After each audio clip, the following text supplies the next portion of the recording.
As we continue to celebrate Hispanic Heritage Month, we are highlighting some of Chicagoland's only Latino-owned breweries. Victor Jacobo spent some time with them to learn more about how they're combining their culture with the classic beverage for a unique take.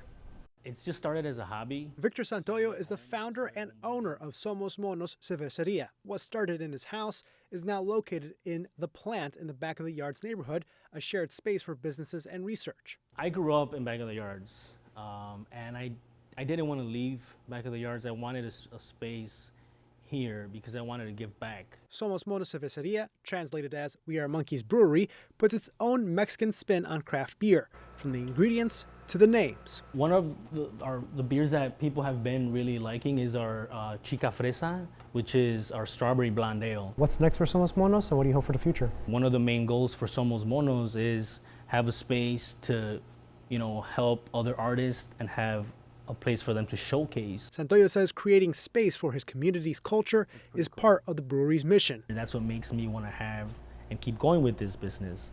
It's not about the money at all. In Forest Park, this is kind of where all the magic happens. Jose Lopez is marking 1 year since establishing a permanent home for Casa Humilde Cerveceria. Just incorporating our culture with those ingredients, that's the fun part. The space houses a restaurant, bar, patio, live music stage, and brewery. At its core is the beer inspired by Lopez's heritage. We can kind of give it a little twist, a little Mexican twist. Lopez started brewing in 2015, and in the decades since has worked to come up with beers that reflect the flavors he grew up with. Our Viva la Frida, hibiscus and lime, something that a lot of us grew up drinking now with Jamaica, all these things.